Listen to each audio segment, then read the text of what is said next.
El doctor Clemente Terrero es un reconocido infectólogo, pediatra y además coordina todo lo que es la parte de las enfermedades infecto-contagiosas del Colegio Médico Dominicano, profesor universitario y bueno, pues está aquí con nosotros y agradezco que haya aceptado esta invitación para hablar un poco, bueno, de todos los que ha estado sucediendo con respeto, por supuesto, al coronavirus y demás afecciones que pues puedan pues también afectar a la población. Doctor, ¿cómo anda usted? Muy bien, gracias Héctor por invitarme a tu programa. ¿Cómo no? ¿Cómo no? Bueno, doctor, a mí me llamó poderosamente la atención que la Organización Mundial de la Salud da una rueda de prensa todos los días, da un parte médico todos los días. Es decir, que estamos en una situación sanitaria mundial que pues es bastante preocupante por este tema del coronavirus. Y obviamente la cantidad de fallecidos ya también es un tema que dijo el director de la OMS que esta es la principal amenaza que tiene el mundo por encima de los atentados terroristas y de cualquier cosa, que todo se debe volcar por ahí. Están así las cosas. Estoy completamente de acuerdo con sus expresiones. Ya días antes o más de un mes yo he estado expresando esta gran preocupación, la misma que él está expresando ahora, por el comportamiento de este virus en China y en el mundo. A mí me llenó de mucha satisfacción escucharlo a él decir eso, porque mucha gente aquí en la República Dominicana trataron de desconocer y de no darle importancia a lo que estábamos diciendo. Habíamos dicho, e incluso escribimos un artículo donde decíamos, no lo dijimos tan taxativamente así, pero más o menos para que se entendiera, que parecía imposible detener el avance del coronavirus en el mundo. Salió en un periódico de aquí del país porque habíamos hecho un análisis de lo que estaba ocurriendo con este virus y cómo se venía comportando y la celeridad, lo rápido que avanzaba y la cantidad de casos y la capacidad de contagio que tenía. Entonces eso nos preocupaba, unido obviamente a la otra característica importante y es la capacidad patógena, es decir, la capacidad de producir enfermedad grave y de producir también muertos. ¿Cómo no? Y bueno, pues estamos hablando de que es una situación que las propias autoridades de la Organización Mundial de la Salud, y uno dice, bueno, ¿qué pasará de aquí hasta allá? Porque prevén que al menos, siendo optimista, en 18 meses que puede estar habilitada una vacuna para enfrentar el virus. Pero faltan muchas lluvias de aquí hacia Claro, allá. claro. Déjame decirte que contra estos virus, coronavirus, porque estos virus no solamente es esta cepa y otra cepa que afectan a los seres humanos, pero nunca se había tenido la necesidad de crear una vacuna. Y obviamente contra esta cepa había que hacer una nueva. Porque los otros coronavirus no producían este cuadro clínico tan severo, tan grave, y aunque algunos lo llegaron a producir, incluso un poquito más en términos de muerte, no tenían esa capacidad de transmisión, esa capacidad de propagación y esa capacidad de contagio. Por eso es que la Organización Mundial de la Salud, conociendo lo que está pasando, y como no tienen, ellos tienen la necesidad de una respuesta objetiva al mundo, ellos están diciendo las cosas tal y como son. Porque no es lo mismo que usted se pare ahí a decirle al mundo que no, que las cosas están bien, que no hay ningún problema, y que después entonces la realidad le den la cara, usted queda muy mal. Por eso es que es bueno hablar la verdad. Y yo pienso que yo me siento muy satisfecho, contento con esas declaraciones, porque en principio se quiso como minimizar y querer decir como que uno estaba tratando de alterar, de provocar pánico en la población, y no es así. Bueno, eso pasó guardando la distancia con el médico que dio la alerta en China, cuando él pues quiso poner o sea, decir cuál era la gravedad, y bueno, pues hasta se le forzó a retirar su versión. Finalmente él murió porque fue infectado también, pero si quizás se le hubiese hecho, se le hubiese puesto atención a su versión, pues otras cosas quizás se hubiese frenado, quizás esa expansión más rápido. Sí, porque uno tiene que ser analista, es decir, en estos casos, él, probablemente como médico y con conocimientos y habilidades y entrenamiento en esto, podía ver mucho más allá de lo que las otras personas no ven, ¿verdad? Entonces, por eso él pudo predecir eso y llamar la atención. Y obviamente, mira lo que le pasó. Nosotros tuvimos un panel hace un par de días en la Universidad Autónoma de Santo Domingo, y en ese panel yo dije claro qué era lo que había y por qué ese virus representaba un gran peligro, una gran amenaza para el mundo. Hoy en día, aunque en la República Dominicana no tenemos casos, pero el mundo entero está en amenaza. Y obviamente los que más en mayor peligro tienen son los países grandes, que reciben muchos vuelos, que tienen una gran población. Esos son los que tienen mayor riesgo actualmente. Luego nosotros vendremos en escala un poquito más abajo, pero la verdad es que Pero estamos dentro del juego también. estamos dentro del juego, y esto representa un peligro, una amenaza para todo el mundo, obviamente, y hay que decirlo así, taxativamente, aunque en este momento no tenemos casos y no, por tanto, no representa un peligro para la población, pero hay una gran amenaza. Y doctor, y ese es el tema, y uno viendo a países tan poderosos como China, como prácticamente lo tiene solamente enfocado a en jaque. ¿Qué sería con un país de tercer mundo, un país como lo nuestro, con las precariedades que tenemos? Sería, uno no quisiera ni imaginárselo. Bueno, en las mismas declaraciones del director de la OMS dijo que la gran preocupación que él tenía era no solamente lo que estaba ocurriendo ahí, sino lo que puede ocurrir en los países pobres, que no tienen la capacidad de respuesta que tiene China. Porque, por ejemplo, China fue capaz de hacer un hospital en 10 días. Eso es así. Pero nosotros no tenemos capacidad para eso. Nuestro sistema de salud es un poco débil, es débil. Con las patologías y cosas que tenemos nosotros aquí tenemos dificultades. Imagínate tú si nos llega una situación de esa magnitud. Te lo digo porque, por ejemplo, con relación al dengue, cuando estamos en epidemia, nosotros pasamos mucho trabajo, porque no encontramos dónde colocar a un paciente y tenemos que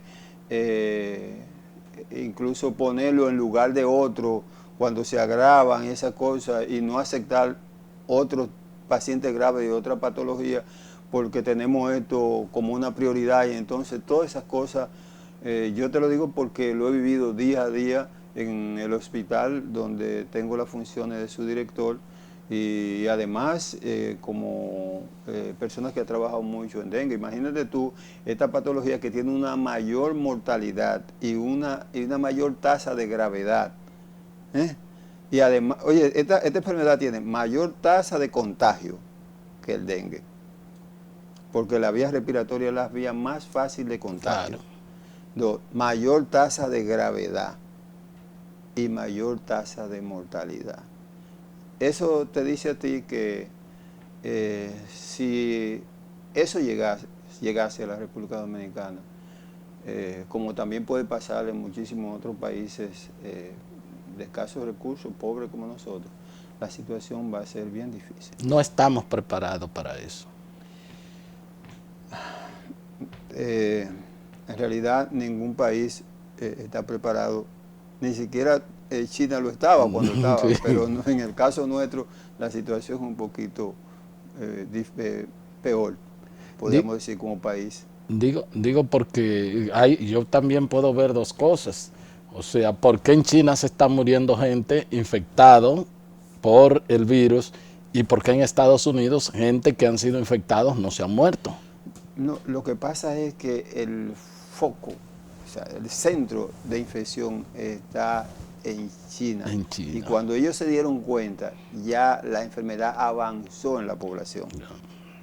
Pero en los Estados Unidos y otros países han estado trabajando constantemente para cada caso. Es decir, cuando tienen un caso, lo toman, lo aíslan y inmediatamente hacen un bloqueo de contacto. Con los contactos, todo el que estuvo en contacto, inmediatamente lo vigilan y lo ponen en cuarentena. Esa es lo que está haciendo Estados Unidos ahora.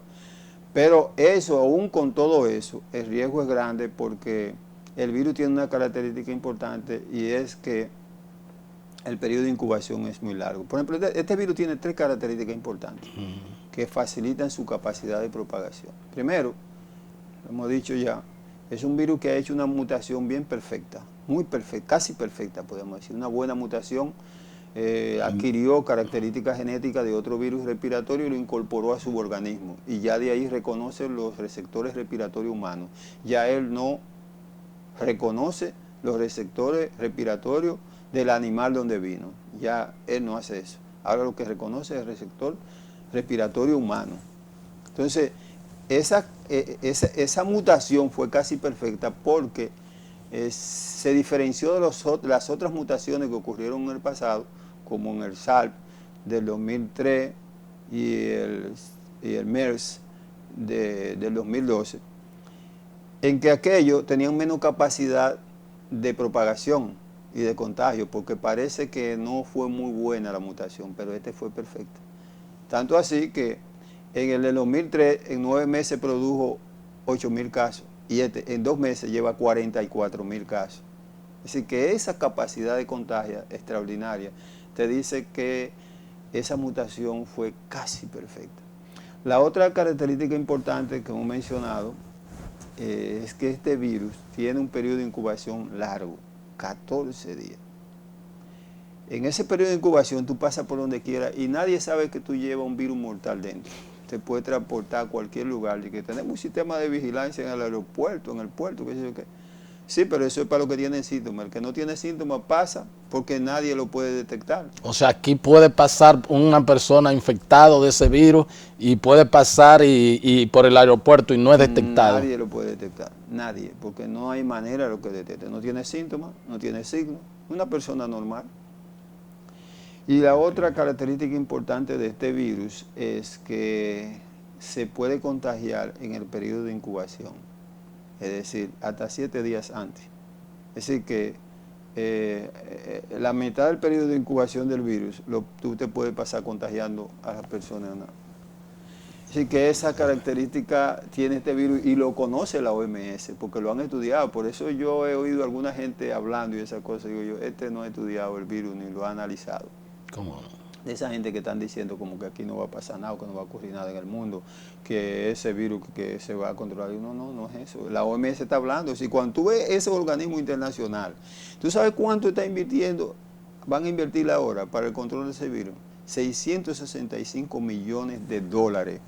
Que eso es todo lo cuarto del mundo. Y todas las naciones grandes están ahí encima de eso, porque no quieren que eso llegue a su población. Porque si eso ya entra a su población, el lío va a ser grande, porque son naciones bastante grandes, y eso puede producir un efecto, un impacto económico en todas las naciones y en el mundo, terrible, y eso es parte de la preocupación que bueno, digo que todos los días el director de la OMS da una rueda de prensa, da una información. Y ha ido aumentando el nivel de alerta. Sí. Ha ido aumentando el nivel de alerta. Sí. La verdad que es un tema, doctor, y bueno, pues, entonces el tratamiento, una persona infectada, digo, bueno, pues también es muy resistente a los tratamientos tradicionales, a cómo se atacan, a los otros virus parecidos de la misma familia del coronavirus qué sé yo, que bueno, ya se han controlado, pero este resiste, es más resistente. Bueno, déjame decirte que los coronavirus son virus que afectan a los seres humanos desde hace muchísimo tiempo. La primera cepa se aisló en la década del 60. Pero eran coronavirus, son coronavirus, por lo menos de esa época, que no producen un cuadro clínico muy severo. En general, nunca es muy raro que puedan poner en riesgo la vida de la persona porque sufren un resfriado común. Entonces, parece que la industria, los países, y nadie se va a poner a gastar en algo para crear medicamentos para algo que es banal, que es sencillo. Y por eso nunca se trabajó en un antiviral. En las dos epidemias de los dos brotes importantes que ocurrieron efectivamente en este siglo, que fue en el 2003 y en el 2012, que son los virus más patógenos, más letales, en el 2003 que hubo 700 y pico de fallecidos, y la otra en el 2012 que hubo alrededor de 800. Fueron virus que tuvieron una expresión muy limitada a la población. Se controlaron y no hubo ningún problema. Ahora, este virus es una gran amenaza, produce muchos muertos, tiene mucha capacidad de propagación, produce mucha gente grave. Entonces, ahora es que la OMS ve la importancia que tiene crear un antiviral que sea efectivo contra este virus. Incluso la OMS invitó a una reunión de científicos para el día de ayer y hoy, para discutir 3 aspectos básicos. Uno de esos era crear un test diagnóstico rápido, porque por ejemplo aquí viene un caso y nosotros no lo podemos detectar. No sabemos porque no tenemos un test diagnóstico, tenemos que mandarlo a Estados Unidos. ¿No es? Aquí hay que mandar hay que mandarlo a Estados Unidos, aquí no lo podemos diagnosticar. O sea que para diagnosticarlo, ¿cuánto más o menos se espera? En 3 días se puede diagnosticarlo, enviando la muestra a Estados Unidos. Yeah. Esa es una. Pero si tenemos un test rápido, lo podemos nosotros hacer aquí mismo y decir ¿se trata o no se trata? El otro elemento básico es la creación o la elaboración de un medicamento, de un antiviral efectivo. Porque hasta en la actualidad se están usando antivirales que se usan en otro tipo de virus. Por ejemplo, se usa el oseltamivir, que se emplea en la infección del virus de la influenza H1 y N1. Y los otros 2 antirretrovirales que se usan contra el virus del SIDA. Y como no hay nada, ellos están empleando eso para ver si tienen algún resultado.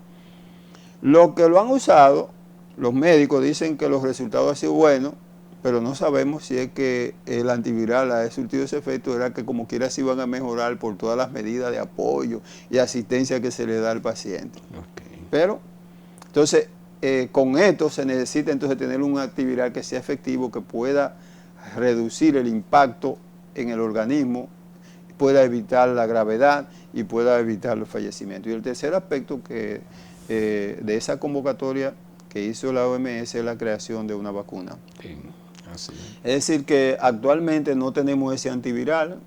Las industrias farmacéuticas, que son las que lo hacían, no le veían mucha importancia, ni tampoco veían que iba a dejar mucho beneficio, pero ahora sí este virus ha provocado que el mundo científico y sobre todo comercial, o las dos cosas, se puedan dedicar a elaborar un medicamento que sea efectivo contra este virus. ¿Cómo no?